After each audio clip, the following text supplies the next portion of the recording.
really like P.J.S.K, and I'm sure that if you're watching this, you probably do too. And for good reason. The gameplay is fun, the songs are entertaining, and most importantly, the characters are expressive and lovable.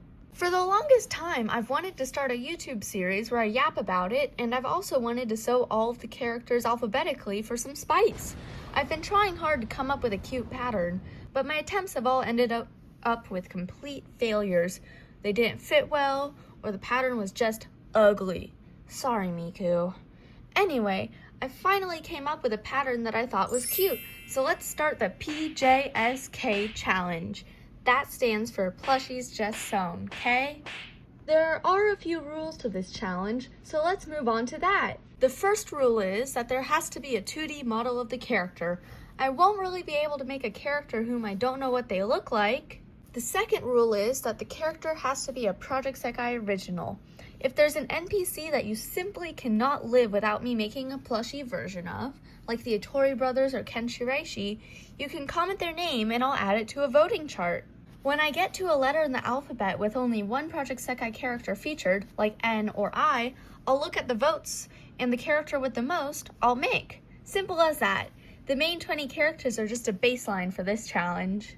Now that we have some ground rules, let's start talking about Airi.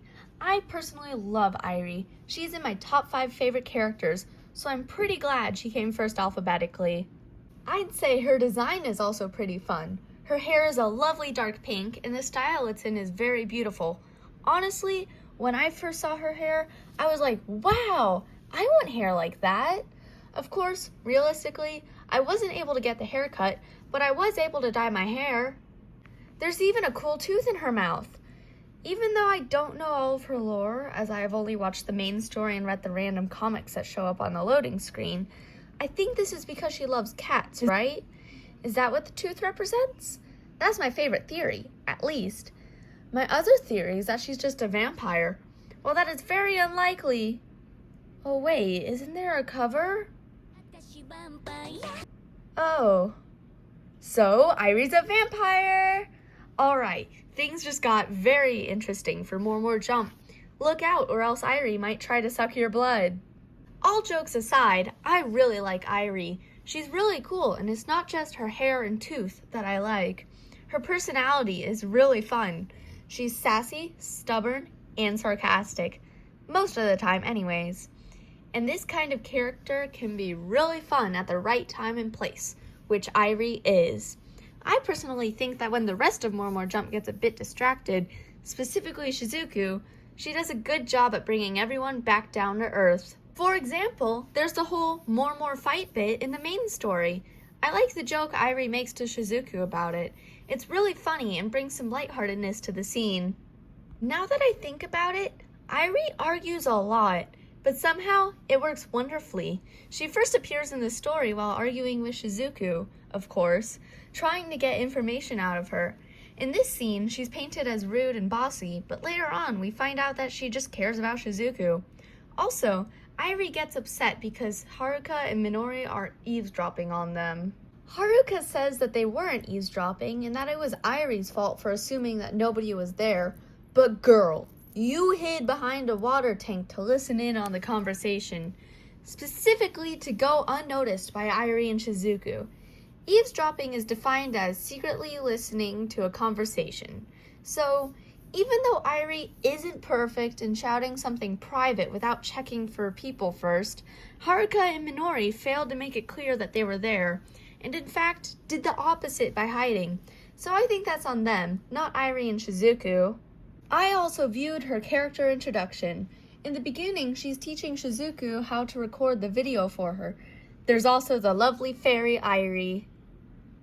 And from watching the video, I learned more about their motif, the 3-leaved clover. I always thought it was about Minori's bad luck, but Airi says it's about hope, promise, and love. I think that's pretty cute.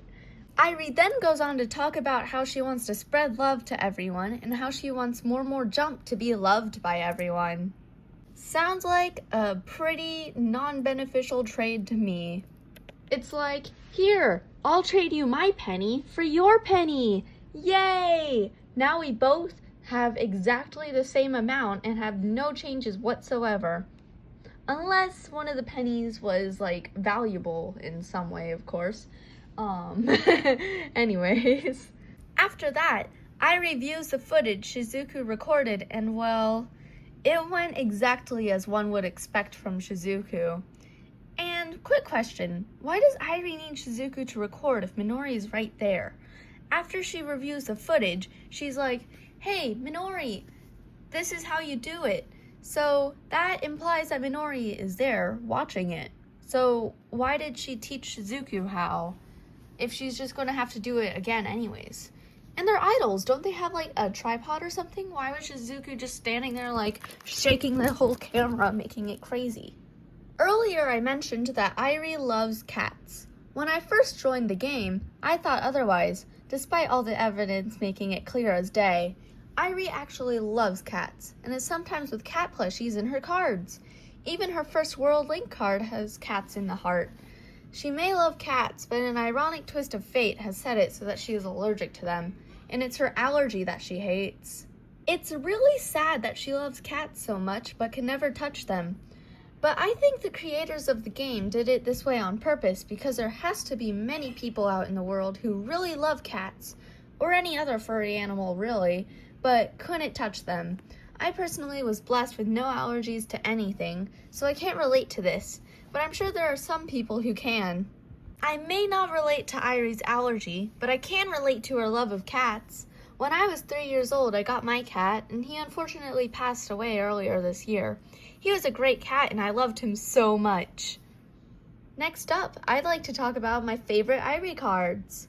My favorite 2-star is the one that goes with Hoshiro Touku Todoku, aka Shizuku 5. This one is my favorite because of the perspective on her arms. They're really fun, her expression is entertaining, and really everything about this card is just fun. I think that the color palette on her outfit is a really nice contrast to her hair, and the fashion choices on her outfit are also really nice to look at. The one thing that I dislike about this is the heels. Who goes on a run casually wearing heels? Next, my favorite Airi 3-star is the one that goes along with Supernova.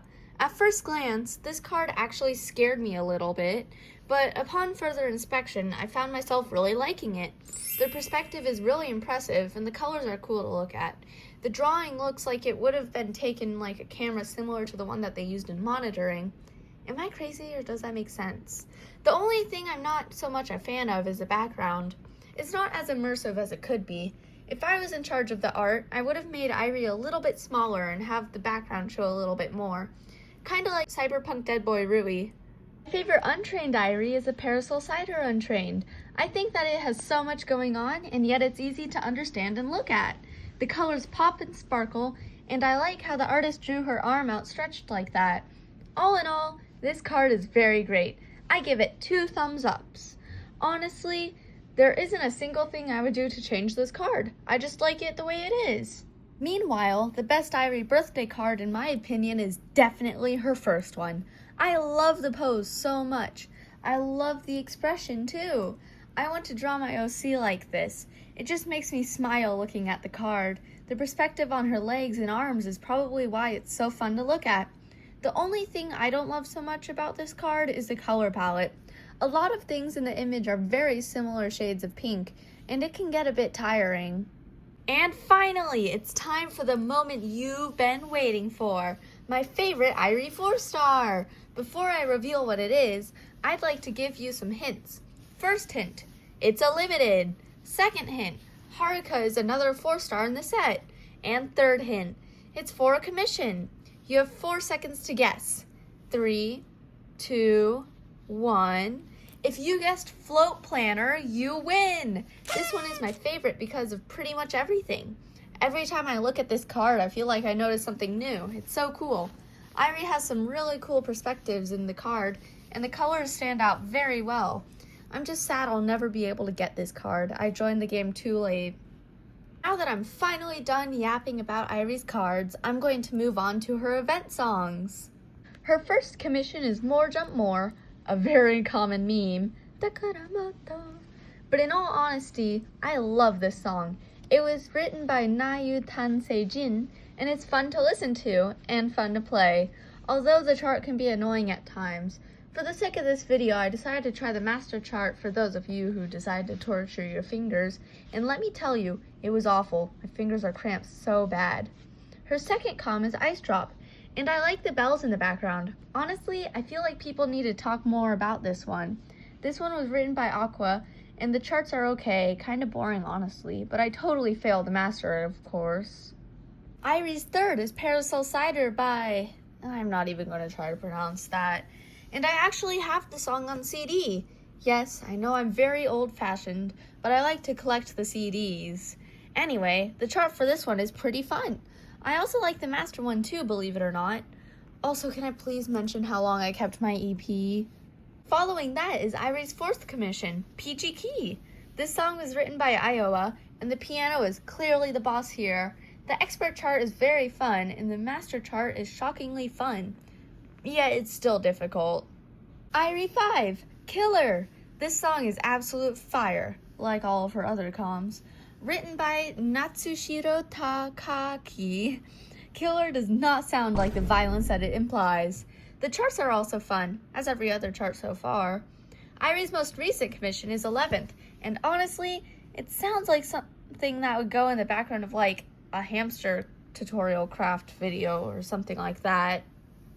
Hey guys, today we'll be making a cute little house for my hamster Kohani. Then it'll maybe like cut to a fast forward of someone making an incredibly detailed house for a literal rodent. Done. If you like today's craft, be sure to like and follow. Honestly, I'd follow any YouTuber who used 11th in the background of their video. That sounds pretty epic. Lastly, let's move on to something I'd like to do in these videos called the Are You Valuable to the Team Challenge. This is like a game show where I check to see how much a story would change if the character never existed. And today's victim is Airi! Okay, let's start with the minor stuff like the name. If Airi never existed, then it won't be More Jump, it'll be More Fight, since Airi was the only one who vocally said that she didn't like that idea. On top of that, Airi told Minori a lot of tips about being an idol. And that's pretty much what happens in the Journey to Bloom.